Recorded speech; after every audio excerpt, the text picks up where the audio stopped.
Okay, in lesson 15 that you did yesterday, we were matching the nets with the pictures. Today you're actually drawing the nets. So the very first picture we have here is a rectangular prism. So when I think about that, I say, okay, rectangles have 4 sides. So that means I have 4 rectangles that are touching. And then it's a rectangular prism. So I have one here and one here. Then it asks me to label the sides. The measurements. So if this is the front, see, here's my front, it touches the side, which touches the back, which touches the side. And then I've got my top and my bottom. So then I can look at the picture to help figure out my numbers. And the front is 3 feet across and 6 tall. And then the side is 7 across and 6 tall. And then the back is going to be the same as the front, so it is 3 across and 6 tall. And then the side that I can't see is going to be the same as the other side that I can see, 7 by 6.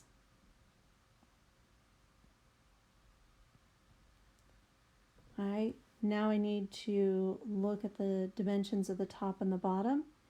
And so on the top, if I've got a 3 on one side, the opposite side is also 3. And then when I look at my top right here, this is 3, this one is 7. So 7 and 7. And then I know that the bottom is going to be the same. On problem B, a juice box measures 4 inches high, 3 inches long, and 2 inches wide. And then if we had a physical object to cut and rearrange, we would do that, but unfortunately we can't. So rectangular prism. So I draw 4 rectangles, because my lateral faces are all rectangles. And then I have my top and my bottom. And so then I'm going to label them. And so this is top and this is bottom. And then I've got front, side, back, and side. So the dimensions on the front, it is 3 across and 4 tall. And the side is 2 across and 4 tall. The back is going to be 3 across and 4 tall, because the back is the same as the front. And then the other side is going to be 2 and 4, because it is the same as the side we can see. Now for just putting these on here real quick. For the top and the bottom, if the measurement that's already labeled is 3, that means this right here is 3, so then I think the other dimension on the top is 2. So I put my 2's there, so you can see every section of the line has a number. Okay, we're not going to do part C, so go ahead and go to the next page. Okay, on this problem, we have a triangular prism, and so because of that, triangles have 3 sides.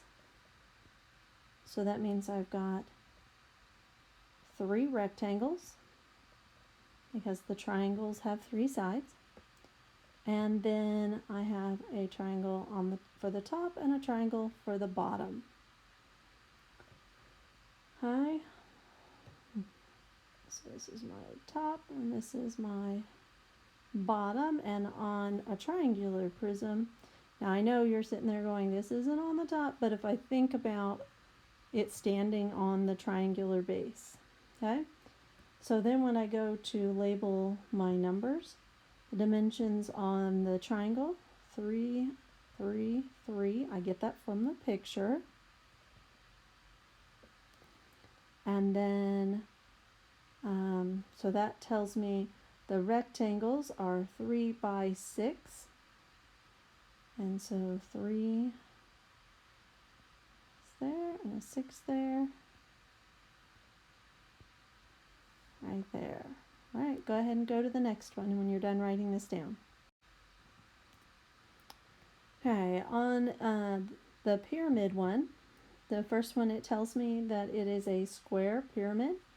So I know I have a square base. And then because it's a square, that means I have 4 triangles. And there's 2 different ways you can do it.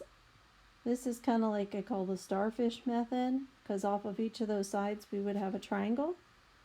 The other way, which is similar to the net that I had that I opened up for you, they attached the triangles together. There are still 4 triangles. They're just kind of connected in a fan.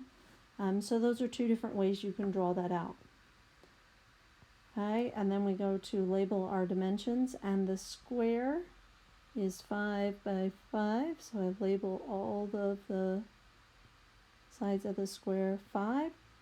And then up here, that means the base of each of those triangles was 5. And then the height of the triangles is 7.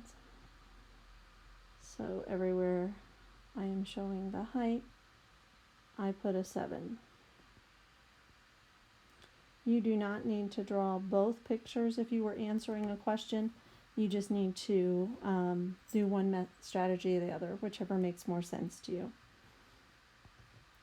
On B, we have a triangular pyramid that has equilateral faces, also known as a tetrahedron.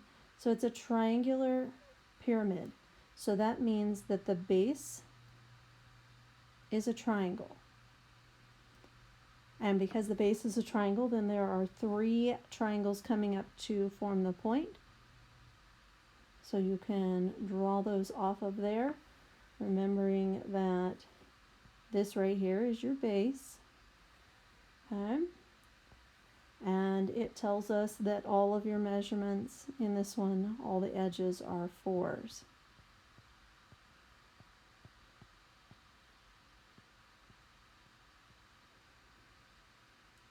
Okay, if you wanted to draw this one in the method using the fan diagram, okay, so here's the one that's my base. So I draw one off of it, and then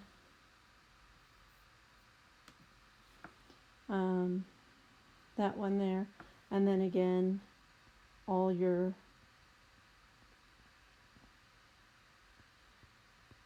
numbers or lines are 4s.